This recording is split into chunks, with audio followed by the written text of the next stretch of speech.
Bienvenue dans les QG Week-end, voici les titres de l'actualité. Le président comorien Azali Assoumani investit ce dimanche 26 mai aux Comores. La prestation de serment a lieu au stade de Malouzini, au sud de Moroni, devant plusieurs personnalités politiques du continent. Investiture également du président Cyril Ramaphosa, samedi 25 mai. Cyril Ramaphosa devra annoncer son gouvernement prochainement. Il promet notamment de relancer l'économie et de lutter contre la corruption. Et puis en Égypte, des femmes prennent des cours de self-défense pour apprendre à se défendre, un moyen de se protéger contre le harcèlement de rue dans la capitale, Le Caire. Aux Comores, le président Azali Assoumani investit ce dimanche 26 mai. La cérémonie a lieu au stade de Malouzini, au sud de Moroni. Le président a été investi devant plusieurs personnalités politiques du continent. Rappelons que Azali Assoumani a été réélu à sa propre succession pour 5 ans le 24 mars dernier. On fait le point avec notre envoyé spécial, Fanny Monichi. Le président des Comores, Azali Assoumani, débute officiellement ce dimanche son second mandat, réélu le 24 mars dernier, dès le premier tour de l'élection présidentielle. Il prête serment ce 26 mai. Nous sommes ici au stade Omnisport Malouzini, tout juste construit en vue des Jeux des Îles 2023. C'est ici que se déroulera la cérémonie d'investiture. Sont attendus le vice-président tanzanien, le ministre des Affaires étrangères malgache ou encore le vice-premier ministre de Maurice. Seront aussi présents les ambassadeurs, dont celui de la Russie, mais également les représentants des Nations Unies, de l'Union africaine et de la Commission de l'océan Indien. Au programme de cette cérémonie, la prestation de serment du président, bien entendu, le discours du grand moufti, autorité religieuse de l'archipel, avant de se clôturer sur un spectacle de danse traditionnelle. Et à noter qu'un nouveau gouvernement sera connu dans les prochaines semaines. En Afrique du Sud, le président Cyril Ramaphosa a été investi ce samedi 25 mai. Il devra prochainement annoncer son gouvernement. Le président sud-africain a promis d'être l'homme du changement. Ses priorités, relancer l'économie, lutter contre la pauvreté et la corruption. Claude Bessa. Le président Cyril Ramaphosa, âgé de 66 ans, a prêté serment ce 25 mai à Pretoria, en Afrique du Sud. Il a été réélu par les députés le 22 mai suite à la victoire de son parti, le Congrès national africain, aux élections législatives du 8 mai 2019. Le président Ramaphosa ambitionne de former incessamment un nouveau gouvernement. Pour ce mandat de 5 ans, le chef de l'État s'est fixé comme fil directeur de nettoyer le parti et l'État de la corruption et de relancer l'économie de la première puissance industrielle du continent africain. Les défis auxquels notre pays fait face sont énormes, mais ils ne sont pas insurmontables. Ils peuvent être relevés. Nous affirmons notre détermination à mettre fin à la pauvreté en Afrique du Sud. Chaque enfant sera en mesure de lire et chaque personne à la recherche d'un emploi aura une opportunité raisonnable d'emploi. Nous allons devoir faire preuve de courage, de détermination et de persévérance pour atteindre cet idéal. Le chef de l'État sud-africain a également mis l'accent sur la création d'emplois supplémentaires pour l'Afrique du Sud. Afin de promouvoir le travail d'équipe et de promouvoir l'édification de la nation, le président sud-africain devrait convaincre les investisseurs étrangers, les chefs d'entreprise et montrer qu'il est prêt à rompre avec les pratiques de son prédécesseur embourbé dans les scandales financiers. La position que vous occupez nécessite que vous soyez entouré de personnes honnêtes et sincères avec vous. Parce que ceux qui se sont trompés se sont dit plusieurs fois qu'ils avaient raison, même quand ils avaient tort. Vous ne devez pas écouter ceux qui vous disent que vous agissez bien alors que la justice sud-africaine et la constitution du pays disent que vous avez tort. Ce sont ces deux institutions qui sont qualifiées pour défendre notre démocratie. En rappel, le président Cyril Ramaphosa dirige l'Afrique du Sud depuis la démission forcée en février 2018 de l'ex-président Jacob Zuma, poussé vers la sortie par le Congrès national africain en raison de forts soupçons de corruption pesant sur lui. Au Rwanda, le gouvernement part à la rencontre des agriculteurs confrontés à de nombreux fléaux qui menacent leur activité. Le ministère de l'Agriculture promet également de résoudre les problèmes liés au grand projet d'irrigation. Fraterne Nakayizanga.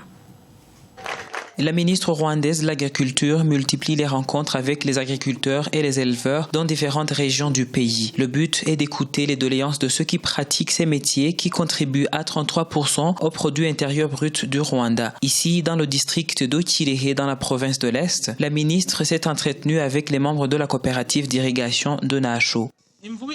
Nous avons un gros problème d'hippopotames qui viennent du parc pour détruire toutes nos cultures. On avait réussi à maîtriser celles qui habitent dans le lac d'à côté, mais pas celles du parc. Cela nécessite des efforts dont nous ne disposons pas et nous aimerions que vous nous aidiez, Madame la Ministre. Et puis la compensation pour ce que les hippopotames détruisent prend trop de temps. La coopérative d'irrigation compte plus de 2000 membres qui pratiquent l'agriculture sur une étendue de plus de 1000 hectares. Le projet d'irrigation sur cette étendue est la plus grande de tout le pays, ayant coûté 24 millions de dollars pour installer. Ce projet d'irrigation a révolutionné la vie de ces agriculteurs et nous nous en félicitons. Mais il faudra continuer de les éduquer. Il y en a qui n'ont pas encore compris les pratiques modernes de l'agriculture et c'est pour cela qu'il y a des écarts de rendement. Nous voyons encore ceux qui récoltent par exemple 1 tonne par hectare et ceux qui en font 12 tonnes. Nous continuerons la sensibilisation en ce qui concerne d'autres problèmes auxquels ils font face. On va trouver des solutions très rapidement. Les agriculteurs ont aussi présenté des soucis liés aux problèmes techniques des pivots d'irrigation qui durent pendant quelques mois. La province de l'Est est l'une des régions les plus frappées par la sécheresse au Rwanda. Rien qu'en décembre dernier, plus de 31 000 hectares de cultures ont été dévastés par la sécheresse, ce qui a laissé environ 41 030 ménages vulnérables à l'insécurité alimentaire. La self-défense est de plus en plus pratiquée en Égypte et des dizaines de femmes participent à des cours pour apprendre à se protéger contre le harcèlement de rue. La capitale égyptienne étant considérée comme la mégapole la plus dangereuse au monde pour les femmes. Minanodin et Grazela Chakonté. Elles sont de plus en plus nombreuses. Les femmes égyptiennes, principalement des adolescentes, s'adonnent à la self-defense, une pratique qui se répand dans le pays. Elles se réunissent chaque semaine au centre culturel indonésien du Caire. Au début, on ne le savait pas, mais maintenant, ça s'est largement répandu. Nous avons maintenant plus de 1200 enfants et femmes dans cette école. Ces disciplines nous enseignent comment nous défendre. Elles nous permettent d'acquérir des compétences sans exigence d'âge ni de poids, de sorte que tout le monde puisse l'apprendre à tout moment. Des dizaines d'entre elles s'entraînent chaque semaine pour améliorer leur capacité d'autodéfense, ainsi que leur forme physique. Au total, plus de 1200 femmes et enfants étudient ce sport au Caire pour se défendre contre le harcèlement dans la rue. Il y a des problèmes dans la rue. Si quelqu'un s'approche de moi, je pourrais bien me défendre. J'ai confiance en moi et personne ne peut me harceler parce que je peux y faire face. Les experts interrogés par la fondation Thomson Reuters en 2018 ont classé le Caire comme la mégapole la plus dangereuse au monde pour les femmes. Un constat basé sur un manque de protection contre la violence et les pratiques culturelles néfastes, ainsi que sur un faible accès aux soins de santé et aux finances.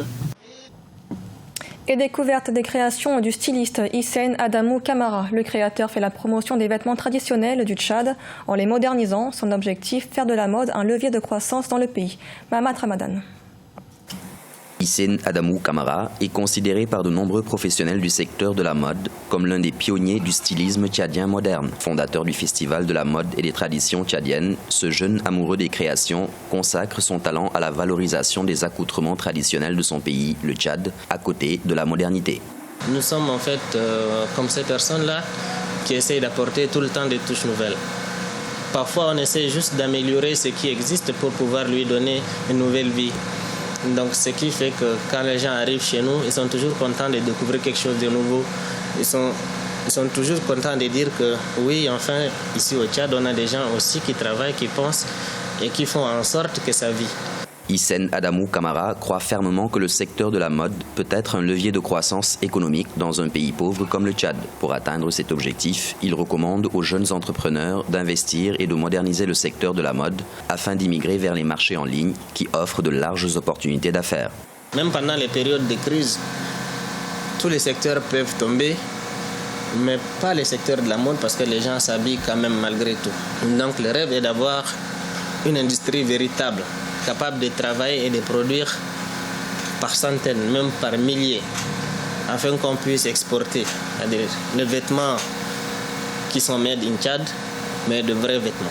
Après 18 ans de carrière dans le secteur de la mode, aujourd'hui, Hissène Adamou Camara partage son temps à la formation des jeunes stylistes et à la promotion des accoutrements traditionnels démodés au profit des vêtements modernes.